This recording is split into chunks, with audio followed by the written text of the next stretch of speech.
ci beneen yéenekaay bi Serigne Saliou Gueye yor xëy fësal nataalu premier ministre bi nga xam ni sàkku na ñu daal di leeral deewuk Abdoulaye Ba di étudiant boobu waaye tam ñu sécuriser université bi. journalu Serigne Saliou Gueye bi yor bi si deewuk ki nga xamante ni mooy Abdoulaye Ba mi ñuy jëbal boromam démb fële ci armeeru Yoff fii la ñëw waaye nag teg ci nataaluk premier ministre bu Sénégal Ousmane Sonko colonet yu rafet ya mu nga yëkkati loxoom. di exiger ñu def justice ci li nga xamante ni moom mooy am ci sécurisation des campus yi nga xamante ni moom moo nekk ci réewum Sénégal ginnaaw bi mu jéggee li nga xamante ni rek mooy UCAD mu ne nag moom premier ministre bi lay ginnaaw bi nga xamante ni moom Abdoulaye Ba di étudiant ba ñu rayoon ci condition yu doy waar moom nag mu ngi wax ne bëggatul a gis benn violence ci université yu Sénégal rawatina bi nga xamante ni moom mooy bu Cheikh Anta Diop bu Ndakaaru bu feete fële ca bu nekk file ci Ndakaaru en conseil des ministres nag le 11 février moom le premier ministre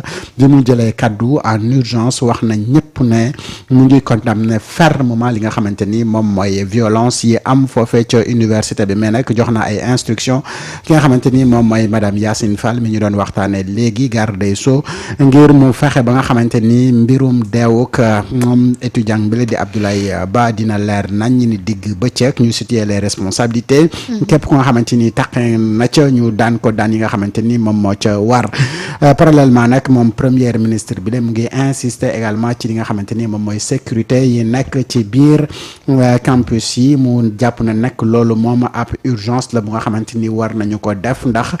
campus yi dañ leen war a sécuriser bu baax ba nga xamante ni kenn du jógee feneen di ñëw di fa indi lu nga xamante ni bokk ci te li nga xamante ni nag mooy njàng mu kawe mile ñu fexe ba nga xamante ni day nekk lu nga xamante ni étudiants yi dinañ ko mën a def si seen tayu bakkan restauration ak yeneen yi nga xamante ni moom mooy confiance protection des étudiants garantir leen également li nga xamante ni moom mooy continuité académique ngir ñu mën a jeexal seen njàng mais nag ñu indi ak dal ci li nga xamante ni moom mooy njàng mu kawe mile maanaam ci université yu Sénégal loolu nag mooy volonté ak bëgg-bëgg bi nga xamante ni moom premier ministre wax na ko te insisté na ci parce que nag jël na place bu mag insisté ko ci li nga xamante ni moom mooy sécurité wu étudiants yi la waaye nag fexe ñu xool nan la ñuy moderniser suñu université yi ba nga xamante ni suñu agenda national bi si njàng mi dinañ ko mën a matali ci ak boole ceeg xarala yu bees yi ak sécuriser li nga xamante ni moom mooy képp ku jógee sa kër ñëw jàngi si université yooyu ba doo am benn gàllankoor loolu daal mooy kàddu yi nga xamante ni moom la premier ministre wax te journal bi di yor fësal ko ci alors Samba sa jàngat par rapport ak kàddu yi Ousmane Sonko en conseil des ministres ñu bëri ñu ngi doon wax ne tekkaaral bi lu tax waxu ci ak yooyu alors muy wane ni bëggatul benn yoon gàllankoor di am ci université. Le premier ministre deful tekkaaral parce que quand les 4 ministres parlent. C'est le gouvernement. Mais c'est le gouvernement qui parle et les ministres ont parlé. Maintenant il donne des instructions. Ce qu'il faut retenir, c'est qu'il a donné des instructions au ministre de la Justice. Donner des instructions et appliquer des instructions, il y a différence. Il a donné des instructions. Maintenant, le problème yi Sénégalais yi di xaar mooy l'application de ces instructions-là. Et là, je te lis un texte bu Guy Marius Sagna bind. Tey mu ne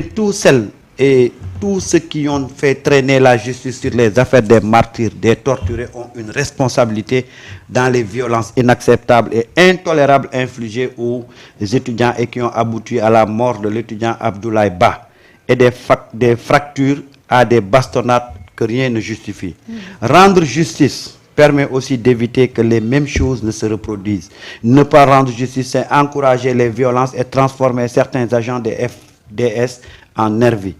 En ne rendant pas justice à nos martyrs, vous avez fait le lit de ce qui s'est passé à l'université Cheikh Anta Diop. loolu la Guy Marius Sagna. Ouais. te loolu je pense que ñun. laisser aller bi moo bëri. gis nga justice bu fu amul impunité fu mu am ah toujours situation yi mooy am toujours ces genres de situation là mooy am et voilà aujourd'hui le résultat quand les gens exigeaient des réformes quand les gens exigeaient la justice pour les martyrs lii lañ doon bañ situation yi am mais bu fekkee ne impunité dafa am mais bonjour les dégâts. Aujourd'hui on est là encore ci beneen situation boo xam ne moom la ñuy waxaat te li nit ñi doon wax voilà un peu le problème. yow yaa ngi hérité situation boo xam ne y a eu presque plus de 85 morts y a eu plus de 3000 yu ñu tëj. y a eu combien de blessés y a eu plus de 45 milliards d'armement yu ñu ne. mu ngi traîner nga war a xam ne yow donc dëkk bi da nga ko war a sécuriser. sécuriser un pays c'est d'abord rendre justice ci événement yi fi am. c'est d'abord traquer ceux qui ont été à l'origine de ces événements-là mais ensuite faire des réformes profondes mais bu fekkee ne loolu amul mais voilà un peu la situation qui se présente. Voilà la situation qui se présente et toujours damay wax benn affaire aujourd'hui nous avons eu écho de l'autopsie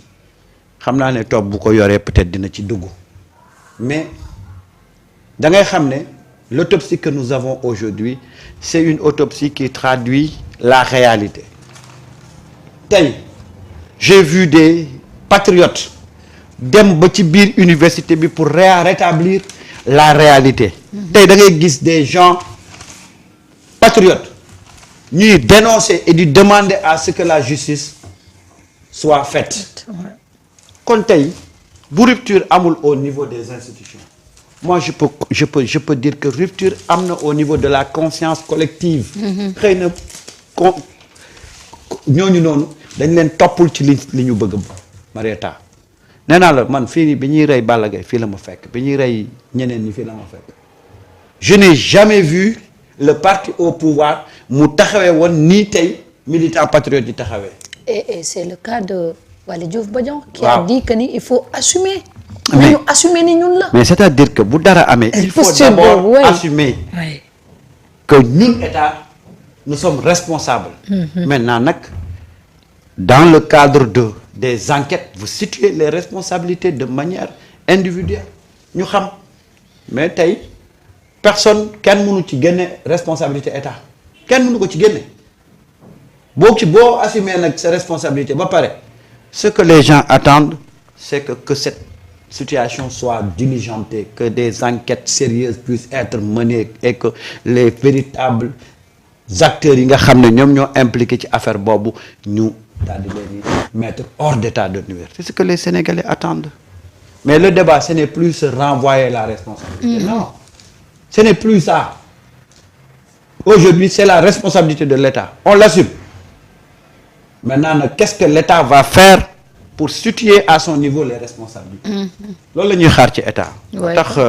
il faudra pas être dans un débat de est-ce que du ñii est-ce que du ñii est-ce que du ñii d'abord c'est la responsabilité de l'État qui est garant de la sécurité des populations nee naa la l'État c'est le plus informé information yi État di am keneen du ko am maintenant nag assumer et maintenant diligenter quel que soit nag auteur bi côté bu mënti féetee il faut sanctionner ñun loolu rek la ñuy xaar mais on ne sera pas là à dire qui est responsable mais c'est l'État qui est responsable au premier degré wala dara di xew tout à fait voilà alors Seydina Alioune sa jàngatee tam par rapport ak kàddu yi le premier ministre bëgg daal lépp